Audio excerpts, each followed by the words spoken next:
Welcome everyone to the Wisdom in Times of Crisis online gathering. We will explore and reflect on the challenges and opportunities of this unique time together. My name is Vera de Chalombert, and I am delighted to be in conversation with Caverly Morgan. Caverly has been a teacher and presenter at the Science and Non-Duality Conference for a number of years, and we love her and we love her work, and we are delighted and grateful to have her with us today. She's a meditation teacher and a nonprofit leader, and she's a real visionary in the field of mindfulness education. Caverly founded the contemplative community called the Presence Collective, which is dedicated to igniting personal transformation and collective awakening. And she is also renowned for her revolutionary work with mindfulness in public schools. She's the founder of Peace in Schools, a nonprofit which created the nation's first 4-credit mindfulness class in public high schools. Caverly's work blends the original spirit of Zen with a modern non-dual approach. She spent 8 years in a silent monastery and has been teaching awareness practice since 2001. Caverly's children's book, A Kid's Book About Mindfulness, is coming out, and it can be pre-ordered on her website. Thank you so much for being with us, Caverly. Thank you. I'm so glad to be here. Thank you. I don't even know where to start, but what do you see? What insights are you receiving about the world in this time of crisis? You know, so much. I'm right before we started this call, we were chatting a little bit about these morning meditations I've been offering through Sangha Live. And it's been deeply rich and engaging to feel global community. So Sangha Live is a global platform for meditation practice, and they host teachers from around the world, and they have a worldwide Sangha. Mm-hmm. And it's been profound to be joined by folks from around the world who are experiencing a thread of commonality in the midst of this global pandemic. I feel so present to the way in which so many other crises of our time have been met with our dualistic approach, the dualistic lens of us and them. Yes. And you know, I'm reflecting in, as soon as I said that, I thought of 9/11. You know, we're so quick to look for, you know, who is the enemy? Mm-hmm. And then as we look for the enemy, we look for how now do we fight the enemy? And a lot of collective conditioning is indeed surfacing. You know, there's language floating around about how we're under attack, but by this virus, and yet at the core, it's I've never in my lifetime have I seen a global consciousness emerge around being together in this. That said, it needs to be named that there's also great disparity being revealed at the same time, disparity around how people are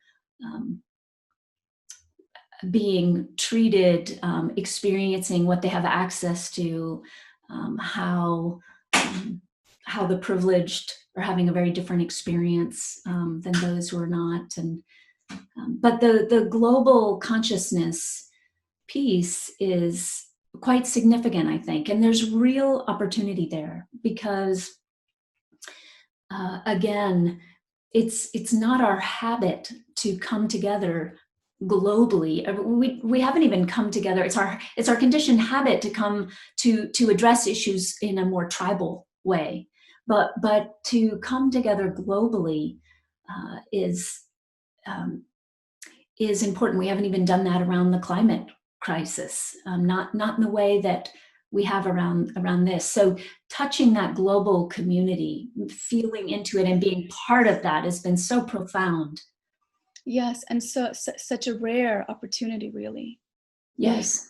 Caverly, I would love at some point if you were to actually dive a little bit deeper and unpack what you're seeing in terms of how this crisis is actually affecting different communities and marginalized communities in particular. I think so often, actually, in our circles, in the mindfulness and spirituality communities, we tend to place a lot of attention on the oneness and the collective kind of positive aspects of things, which is so important and so beautiful. And sometimes the the actual inherent inequalities, inequities and injustices get bypassed in Yeah. these conversations. And I know that you're so passionate about the work of justice, and I would love to hear more from you about that. Yes. Thank you.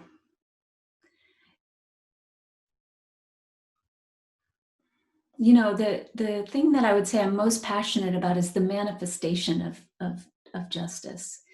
I see justice as a manifestation of oneness. So, in other words, if we were all resting in the knowing of our shared being, we would be treating each other in equitable ways. We would be recognizing that what harms you harms me. But I do think you're right. We're quick to want to jump to, oh, we're all one, so therefore this work of justice is just work, and it's sort of dirty work, or it has nothing to do with this more important conversation about oneness. And for me, these things at the core can't be teased apart and can't be separated. I'm writing a book for adults at the moment, and I just was working on the chapter about directing the attention, and also just the conditioned mind, naming conditioned processes. So as you mentioned, I trained in a Zen Buddhist context, and so I'm deeply immersed in progressive path tools, and then also deeply in love with this non-dual approach in which we go straight to the recognition of true nature. And so that's another place where, for me, there's room for all of it. There's our experience is enhanced by the reconciliation and the embrace of all of it, not seeing these things as dualistic. And so in that chapter, one of the things that I'm focusing on is seeing our habituated, conditioned tendencies to divide, to separate, to see ourselves as separate. And we suffer in a personal way when we're falling into that distortion, and we suffer collectively when we perpetuate these notions of other, and we don't bring attention to all those who can't quarantine right now, all those who don't have access to proper health care, or those who are in hospitals but being discriminated against based on race. So these, I think it's important for us to touch into the ways in which those examples that I just named are examples of breaches in the recognition of that shared being. And this as an opportunity, as a time for opportunity, it as I said, it's a time in which we have the opportunity to move into, to make it simple, like we consciousness. And then we consciousness isn't excluding anyone.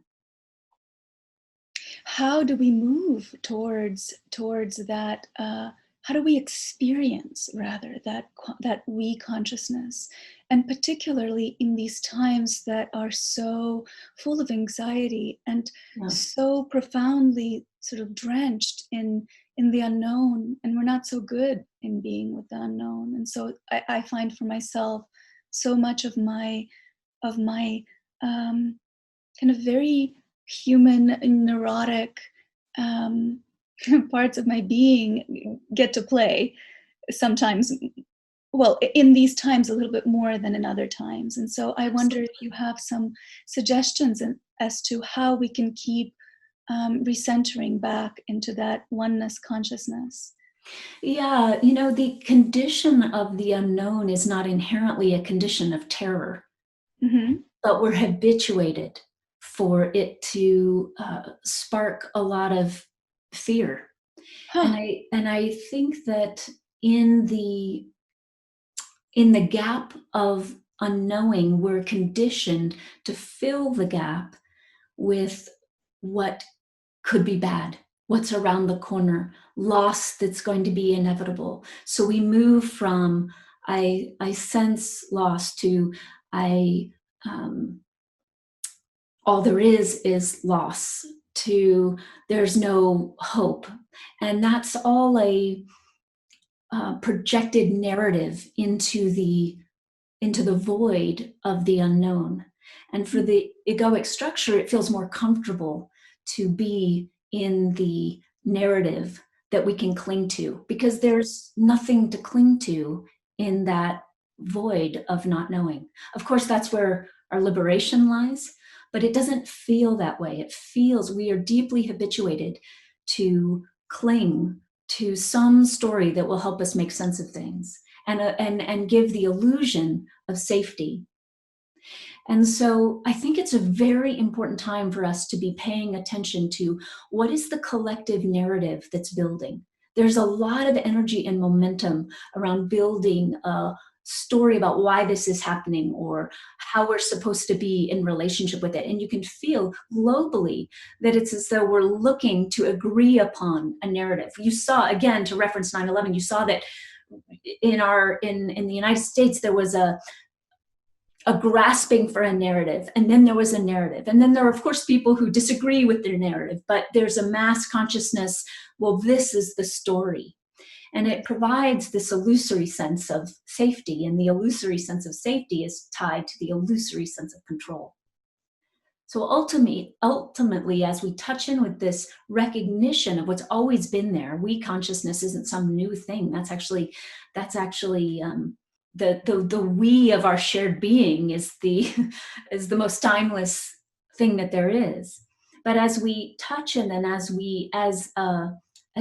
a species, on that level of consciousness doesn't evolve, but the human consciousness of, in reference to like that mass consciousness, the evolution on that plane, on that level, is very much going to be, I think, enhanced in this moment. And it's not I think, it's this is my experience of what I'm seeing through working with folks on a daily basis and through sharing practice and my own practice, that there is this quickening of to go back to your question, to release these narratives, to see through these narratives, to let noticing when that conditioned story arises about what's lost, what won't be okay, what falling apart means, to use this time as an opportunity rather than to identify with those stories, to practice disidentifying, to see those narratives as conditioned stories, and to, again, personally and then collectively return to truth. I love that. And I love particularly that original point you made, that there's nothing inherently bad, nothing inherently, did you say, scary or fearful about dissolution? I mean, it's not only is there nothing scary, but again, our liberation lies there. We don't know we don't know truth through clinging to stories that buffer the ego. Mm. And it's this illusion, the ego, or the illusion of a separate self, the illusion of a self that perceives itself to be separate from life, the activity of the conditioned mind. That is the only place that the gripping for control lives. And in the write-up for our conversation, one of the things I pointed to is the striving that comes from that. Oh, yes. It's exhausting. It's exhausting. Exhausting. It's exhausting. We're so deeply habituated to say, what is this unknown? And to have the unknown, to have the awareness of the unknown trigger a conditioned tendency to say, more than ever, I need to strive, I need to try, I need to figure out what I can do about all that's happening, what I can do to come back to a more known and understandable sense of identity. Well, it's almost like we are shaped. We are shaped by all the systems that shape us, from patriarchy to capitalism to white to have a location, Yes. to be certain about our location, Yes. and it's so difficult to let these sort of um, more liminal and lyrical spaces. We have a difficult time letting go. I see that in my own being. The tendency is to sort of close up, the tendency is to hold on.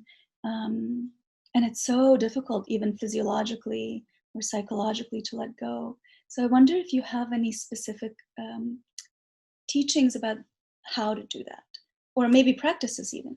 Yeah, the thing that was so striking to me, I'm so glad we can see each other in this conversation, because the thing that was so striking to me, Vera, as I saw you, is you consistently did this.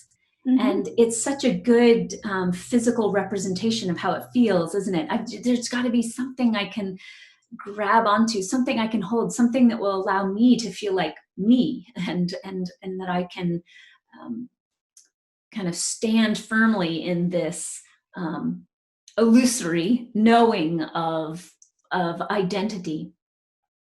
And I like that image because, this vision of a clenched fist, it just reminds me that from the perspective, from a conditioned perspective, from the view or the lens of the mind of limitation, or small self, it feels like we need to figure out what we should do, in what is to be done, how do we unclench this fist.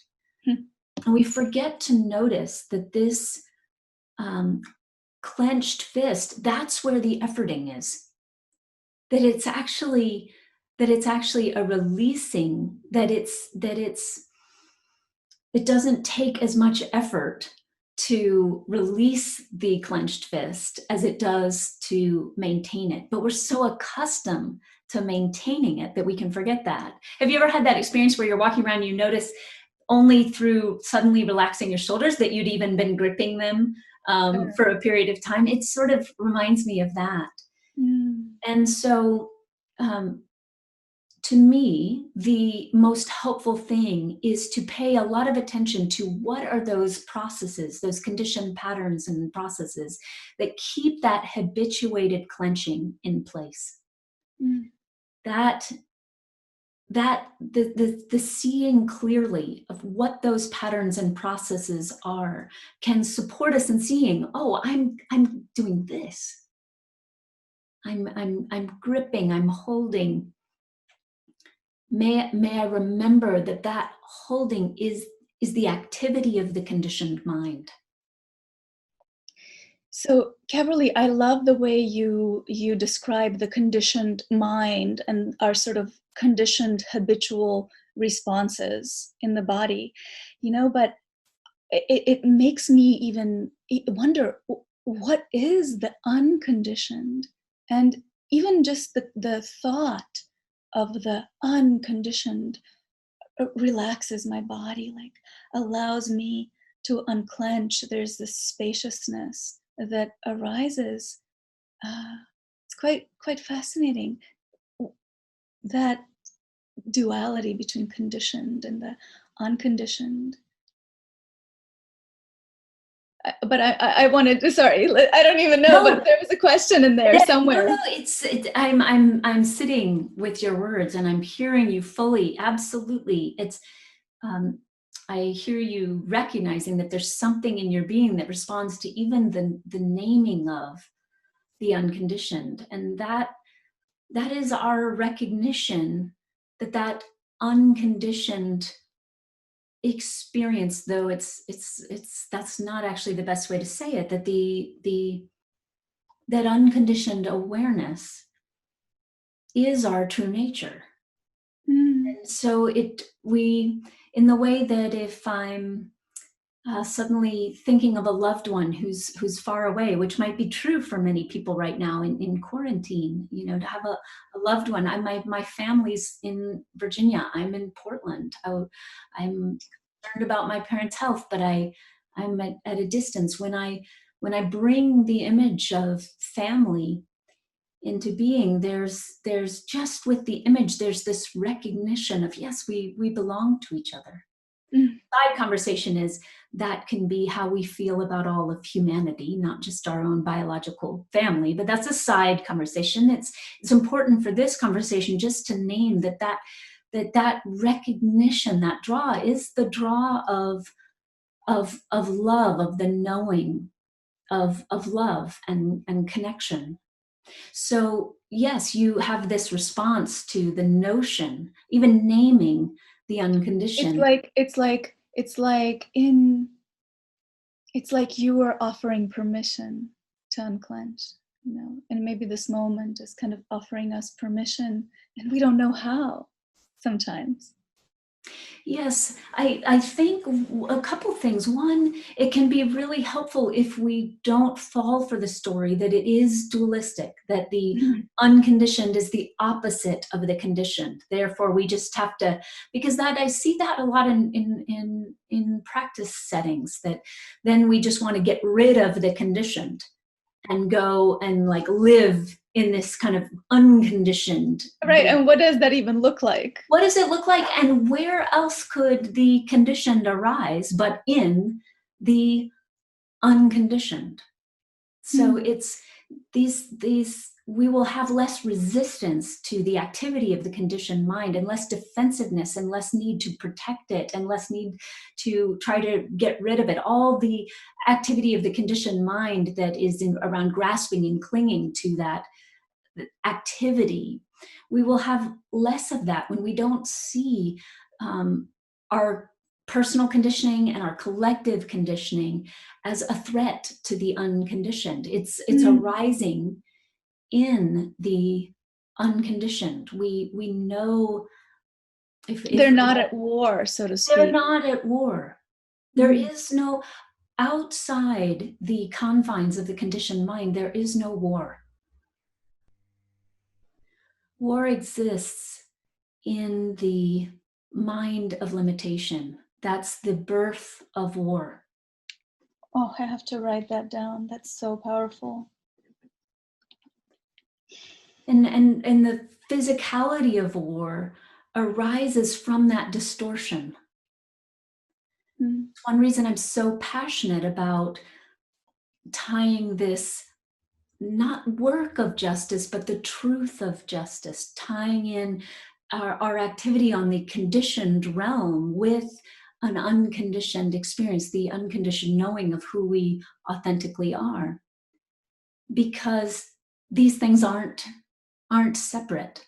As I learn to release the conditioned habit of separation, the distortion of othering and separation within, that bleeds into activity. Wars couldn't begin. Wars wouldn't be able to begin were there no original distortion. Well, it's interesting, even to some degree, there is this, the ways we are conditioned by the systems within which we exist, and by the tremendous amount of willingness and sort of self-offering that it takes to even begin to unpack the ways in which we have been conditioned. You know, detangling ourselves from perpetuating injustice, detangling ourselves from the ways in which we have been conditioned by our very dualistic and very limited societies. So I think we must be careful when we have this idea that it's so much work to address this conditioning. Think of how little work it actually takes to stand in an open field on a cloudy day and remember that the sun is there. When we're identified with the conditioned mind, we forget about the existence of the sun. But we don't have to identify with an ego that's going to then strive and do lots of work to pull the clouds apart from each other so that we can get a direct view of the sun. It's not, we're a little bit, I see what you mean, that even Yeah. the idea of having to do the work to whatever it is also part of that addiction to control. Yes, it's worth just exploring even the way we view this, because I know for myself it can be easy. For example, as I've been exploring my own relationship to privilege, and just seeing how I have a default setting to participate in a massive system of oppression just through my not recognizing my role in it.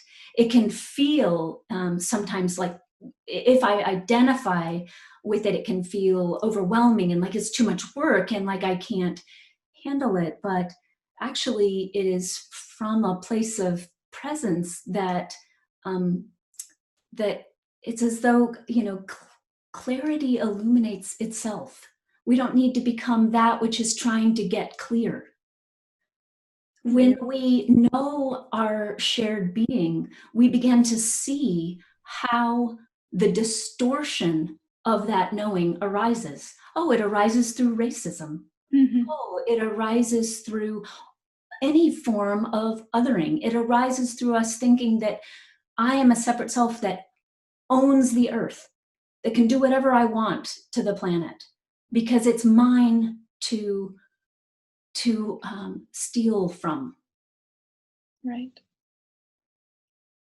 So this knowing of truth is actually it's like a remembrance of the sun, not a trying to get to the sun. And there are all kinds of things that can support remembrance. Meditation, I think, is a great one. Not meditation to escape the struggles of a crisis, but meditation as the direct experience of knowing, of knowing the intimacy of our own being, of resting in who we truly are. Because the world becomes a different place when we're moving through the world from that knowing, from that recognition. I love that at the last Science and Non-Duality Conference, Rupert at one point said, in order to know our humanity, we must first know our divinity. It just struck me as a beautiful way to point to how our experience of humanity changes when we know the divine, when we know who we truly are. It strikes me that in your work with children who sometimes have a very natural recognition of who we are, you must have had quite some insight into the human experience and how we develop to be sort of more contracted, and also how natural, how young people are able to open up to that natural knowing, to that. Yeah, it's neat, Vera. As you say that, I realize I don't even think of it as young people are apt to open up. I think of it as young people aren't apt to close down. Right. So Right. getting at this same, it's the same conversation through a different entry point, isn't it? Like recognizing that one way I like to talk about it is that the veil between who a teenager authentically is and who they're conditioned to see themselves to be is very thin. For many adults, it's very thick. And for so many young people, it's quite thin. So it's true. There's something so rich and beautiful about that fact, about the intimacy of being shining brightly in a unveiled way. And does your work with young people continue at this time? And I imagine it's a little bit difficult, and we're all sort of adjusting to this moment. What has been happening for you and your organization at this time? Well, I deeply appreciate that the Portland Public School System, so our semester-long classes, I think you mentioned, was the first semester-long credited course in the country, and we're now in 90% of the Portland Public High Schools. That's amazing. It's incredible. And it's a full semester-long course, so we're with the same set of teens for over 75 hours. And so it's very rich. I mean, how many students altogether do you have in the program? Yeah, we've served thousands. We've served thousands of students. Amazing. And I appreciate that the Portland Public School System has recognized that it's inequitable to just say, okay, we're going to take all these classes and just throw them online, because not all our students have access to the internet. So it's really been a slow process to figure out how to reach our teens during this time. But there's been a lot of efforts made around Chromebooks being distributed, and Google Chrome, and creative ways of reaching our youth. And so your work will continue in public school? It's absolutely continuing right now. That's so exciting. I'm so happy to hear that. Thank you. Yeah, we're a staff of about 20 right now, and the team of teachers are still working with their students. And I hand it to the Portland Public School System, because when we looked at how to meet the need of this time, they were able to recognize supporting young people with the tools to move through a crisis like this is more important than any other exactly what technical piece of information that they could be memorizing or downloading at this time. So it seems like every public school should be reaching out to you. I mean, I know I have 2 children, and I know that this has certainly been a time filled with anxiety, filled with trying to understand their place in the world, with isolation. And it seems like the work that you do just meets this time in a particularly significant way. And I so much hope that your work goes beyond Portland, and sort of reaches. Yeah, we've always intended to, but this time, again, there's a quickening to it. Yes. And I think that's important to listen to receive this message from life. It's like, friends, wake up.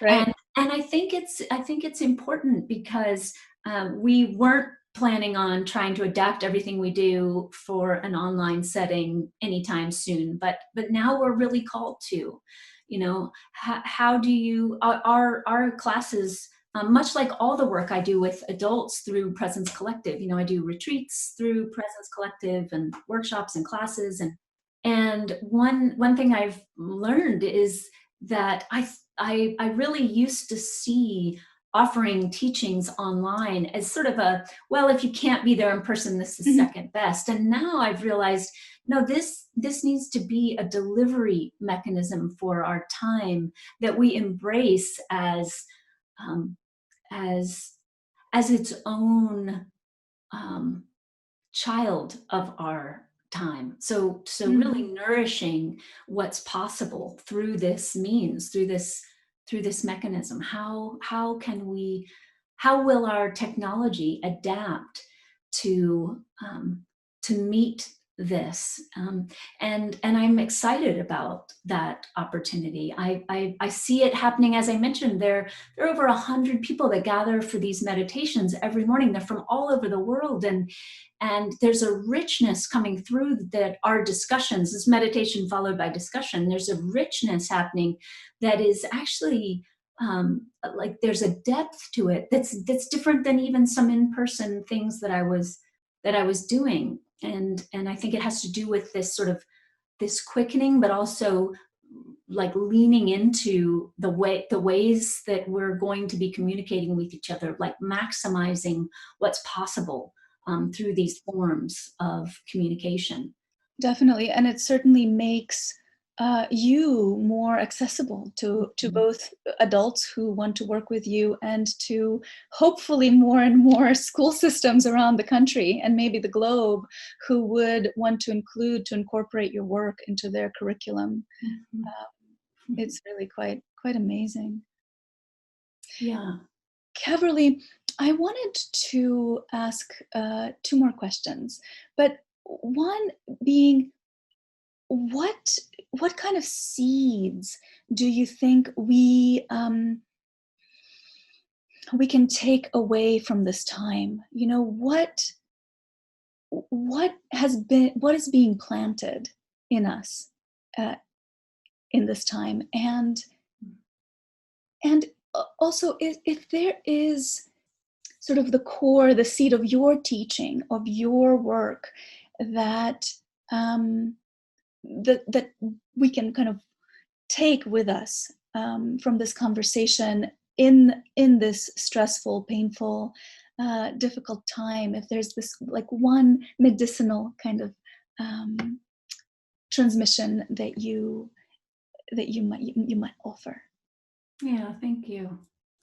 The first thing that arose when you asked that was just I'm going back to what you named about, fear of the unknown. And I recognize that is in mass consciousness more than before this crisis. This felt sense of fear, the narrative about loss, and that's not to dismiss the reality of loss. It's to say that yes, there's loss, and on top of that loss, the conditioned tendency to say now all will be lost, or go to this sort of narrative of what fills in the gap for the unknown. One thing that arose when you were asking this was it could be very helpful for us during this time to distinguish the difference between what we've built and what we've been cultivating. Because what we've built may be lost. What we've been cultivating cannot be lost. So even with Peace in Schools, as a concrete example, we've built a particular way of like working with teens. Our whole nonprofit has revolved around this core offering of a semester-long course, which is not Mindfulness 101. It's a very deep exploration into the nature of who we are. And so Amazing. We have to be willing, just speaking from my own experience, we have to be willing to let go of what we've built. We're going to keep serving, but it might not look the same way. It already doesn't. We don't even have to say might not. It already doesn't look the same way.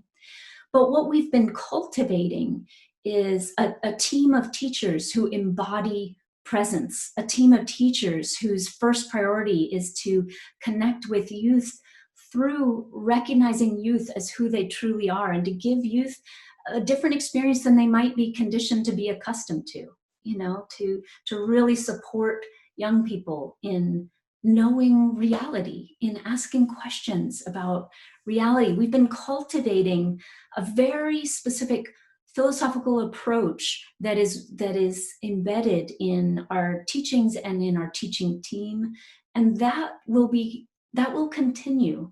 It will take new form, but to use this time as an opportunity not to fix on the on the object, but to withdraw the attention from the object, for example, being this is this semester-long credited course in a high school that we do. So releasing from the grip of the object and focusing on process, what's been cultivated, and letting that support the releasing of fear and the opening. Remember, we don't have to try to unfurl our gripped fingers.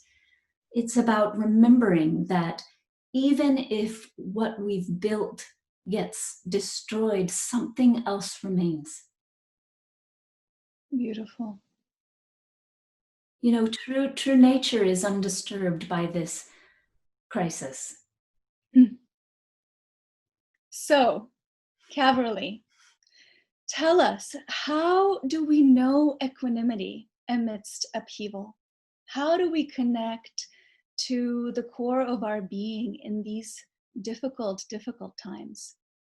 So what's arising in this moment as you frame that question, I'm grateful that that pointed question came at the end of the conversation. And the reason why is because we've done the framing work to have it land or make sense that equanimity is the byproduct of knowing who we are versus something we strive to attain.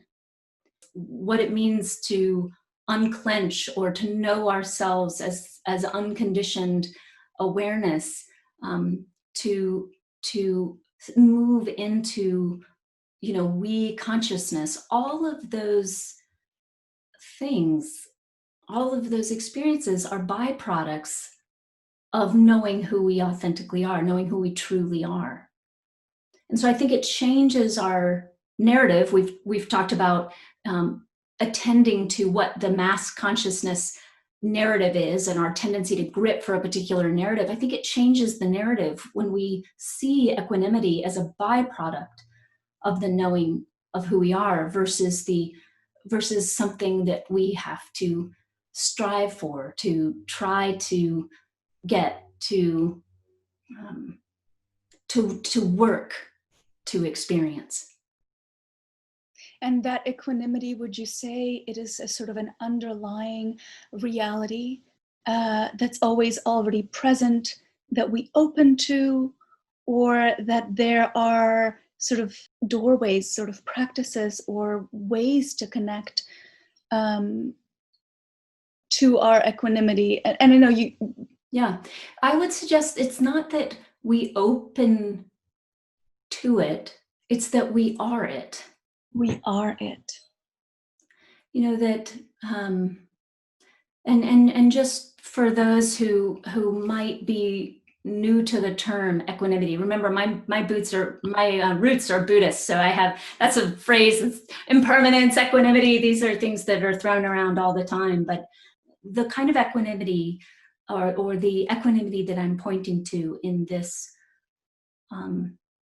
call is something that many people on a spiritual pathway strive for. We hope to be able, we exalt this view of being able to live with equanimity. So with the ups and downs of life, we know the stability of peace, for example. Oh, beautiful. Peace of well-being with the ups and downs of life. So what I'm suggesting now is that equanimity is the nature of it's pure consciousness's nature. Think of how undisturbed awareness is by my worrying about the future. Or think about how undisturbed, we've talked about unconditioned awareness, how undisturbed unconditioned awareness is, how untarnished it is by my clinging to, in light of what we've been talking about, like what I've built, but I can't lose what I've built. So to remember that this is our true nature. This isn't something we're going to, through years of spiritual practice, attain. So it's something that we always already are. Beautiful. Oh, thank you so much, Caverly. Thank you. This has been delicious. It really has been. I've loved being with you. Thank you. Thank you for your time.